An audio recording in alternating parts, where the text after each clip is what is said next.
Tava acompanhando meus números e os números de outros vídeos, tanto da gringa quanto aqui do Brasil, a respeito da série What If, uma série animada da Marvel, que a cada episódio conta uma história baseando-se em um e se diferente, né? Os números eles não são legais depois de 3 episódios terem sido lançados. Amanhã, quarta-feira, sairá o 4º. O mesmo aconteceu com a série animada The Bad Batch, do universo Star Wars, que, mesmo vindo do sucesso da série O Mandaloriano, também não conseguiu engajar o público. E isso vai na contramão dos streams, apostando cada vez mais nesse formato, ou seja, na animação. Eu tenho alguns pontos para debater em cima disso, além de mostrar alguns exemplos bons e ruins para tentarmos entender esse fenômeno, né?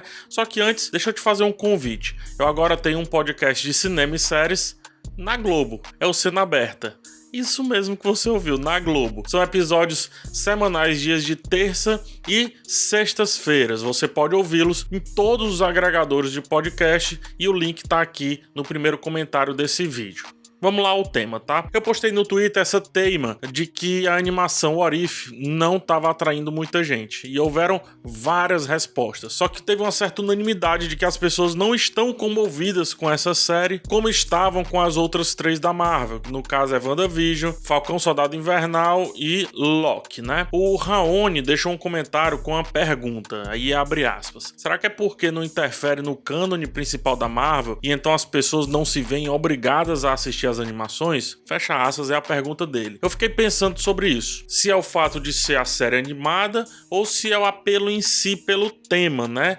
E me deparo com a baixíssima relevância também de Clone Wars e Rebels, 2 séries de Star Wars pré-Disney Plus que entregam muita história, mas que também pouquíssima gente viu se comparado aos espectadores de Star Wars como um todo e também com relação à série. Clone Wars, por exemplo, revela a personagem Ahsoka Tano, que faz a gente entender bastante sobre a Ordem Jedi, o Conselho, o que é esse lance do Jedi Cinza e várias discussões que foram exploradas na trilogia nova. Ahsoka é tão relevante que aparece no live action do Mandaloriano e realmente chama bastante atenção. E mesmo assim a série não ganha o popular como um todo. Baseando-me nisso, não creio que seja o lance da animação não estar conectada, né, tão conectada assim com a linha base da Marvel. Além desse exemplo, tem também um outro argumento, que é o fato de que ainda não dá para saber se o What If vai ou não se conectar com a timeline, ou seja, a curiosidade de saber como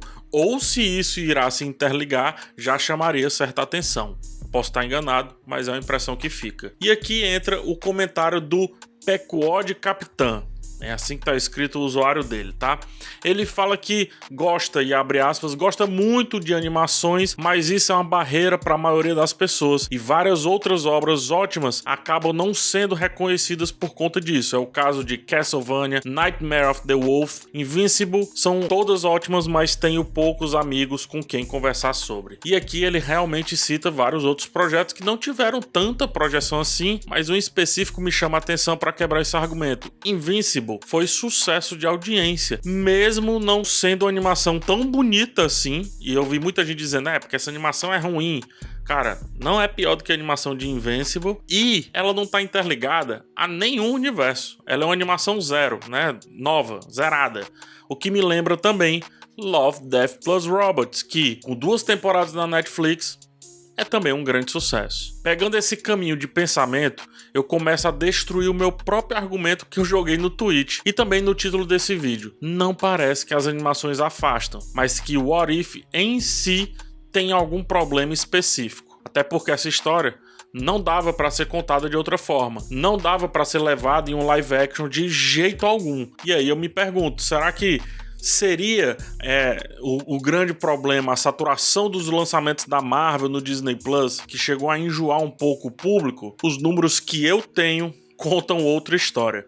Eu tive 69 mil de média de visualizações para WandaVision. Falcão e o Soldado Invernal, dada a falta de curiosidade para com o tema, cai demais e vai para uma média de 40 mil views por semana. Só que Loki chega e ultrapassa WandaVision. Loki atinge 71 mil views por média dos meus vídeos, das minhas resenhas. Ou seja, eu não consigo cravar que houve um desinteresse a partir de alguma saturação, porque o que os meus vídeos contam é que é justamente o contrário. A gente sai do desinteresse do Falcão e Soldado Invernal e vai para um grande interesse que é o Loki. E aí o João Paulo, lá no Twitter, talvez tenha desferido o golpe central, o golpe perfeito para a gente entender essa situação. Abre aspas. Não tô vendo mais porque tô esperando lançar tudo para poder maratonar. Embora que, se não for na pegada Love, Death Robots, vai desapontar muito. Ou seja, para acabar com a minha falta de vontade de maratonar, talvez realmente tenha sido mais interessante a série apostar em menos episódios ainda e seguir uma linha mais parecida com Love, Death plus Robots, que tem um fio condutor para definir o tema,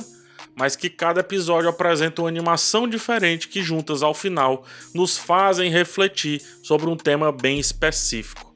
A construção semanal das animações parece que não pegou, a não ser com Invincible, que é semanal também, né?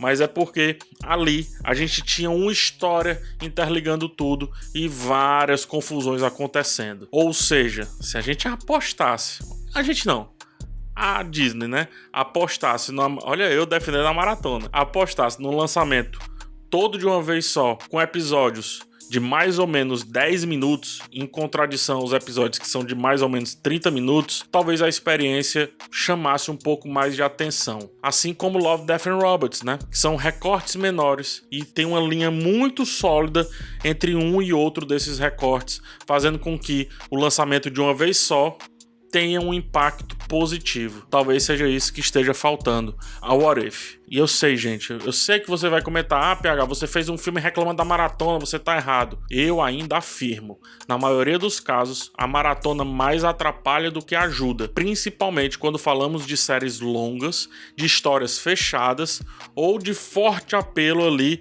a partir de uma narrativa, como por exemplo o Loki, né? E também as outras da Marvel, mas especificamente o What If poderia ter se beneficiado desse estilo de lançamento, mostrando então que não existe regra, mas sim uma análise de caso a caso. Apesar de nem passar perto do sucesso de outras resenhas, o meu vídeo sobre The Witcher mandou muito bem, e trata-se aqui também de uma animação de nicho muito bem específico, só que ela é autocontida. Então, What If poderia ter sido lançada de uma vez só, com episódios mais curtos e talvez explorando mais ainda o poder da animação para contar uma história, que é outro problema que eu trago aqui. A animação, ela tá ali porque sim, é animação. Em Love, Death plus Robots, né, and Robots, a animação está ali para nos ajudar a pensar aquela história, como por exemplo o episódio que o gigante fica deitado na praia. A textura daquele episódio faz a gente refletir sobre o tema central. E aí, cara, pra mim fecha essa questão, sabe? Porque a Prime Video tá comprando agora o lançamento do quarto filme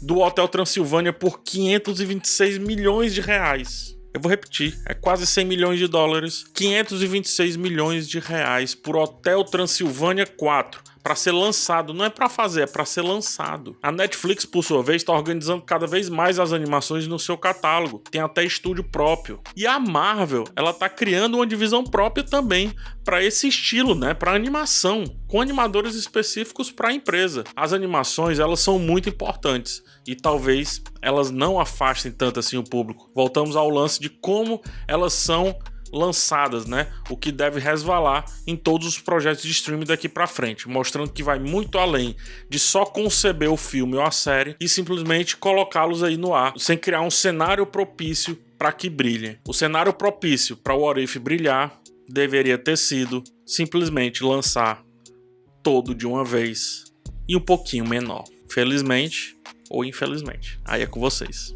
Obrigado por chegar até o final. Verifique se você está inscrito. Peço também um like para ajudar na divulgação e finalmente uma olhada no botão de Seja Membro. Lá tem 2 planos com preços bem baixos, mas que influenciam bastante para que eu continue esse trabalho. Um forte abraço em vocês, até o próximo vídeo e tchau.